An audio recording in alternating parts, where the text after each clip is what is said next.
Creating a spectacular Japanese set meal requires more than following a recipe.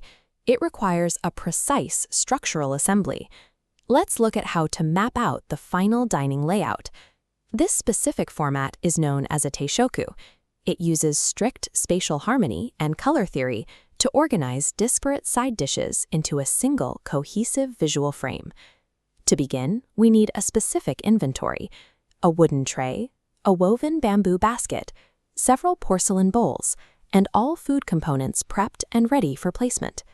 Mastering this layout allows for the transformation of individual components into a presentation that mirrors professional standards.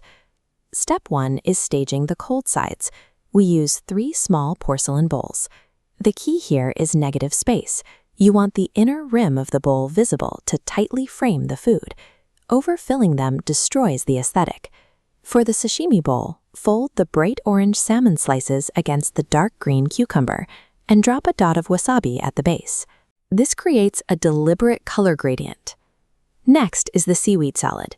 Instead of just dropping it in, twist the greens with chopsticks to create vertical height and show off the distinct, fibrous texture. For the final kolv bowl, stack 2 yellow tamagoyaki blocks like bricks. Pair them with edamame pods to introduce sharp, contrasting geometric shapes against the softer ingredients. By staging these delicate cold elements first, we lock in our visual foundation without risking heat transfer that could ruin their fresh textures.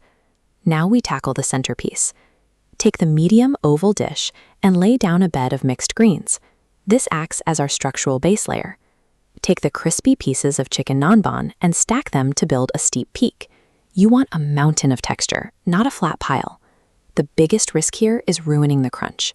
To prevent soggy proteins, always delay plating these hot fried items until the very final moments of the assembly process.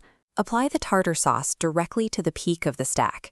Let it cascade naturally without drowning the crispy edges underneath.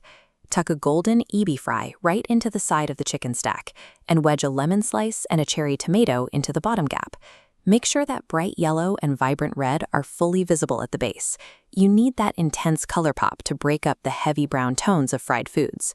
This vertical layering protocol ensures the main proteins keep their essential crunch, while giving the entire dish maximum visual depth.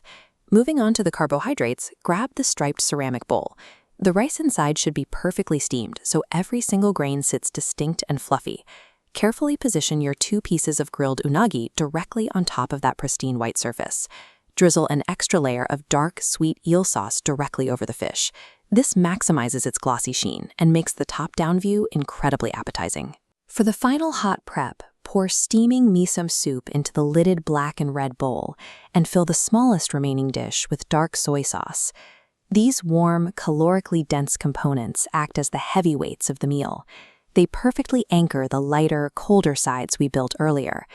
With all parts ready, bring in the wooden serving tray and place the round woven bamboo basket right in the center. Inside the basket, the oval chicken dish claims the front left, leaving the right inner curve for the 3 cold bowls. On the outer tray, position unagi rice top left, miso soup top center, a lidded bowl top right, soy sauce middle left, and the spoon along the far left edge. This image of the completed meal shows our target reference. We can see the physical tray composition matches our geometric blueprint perfectly.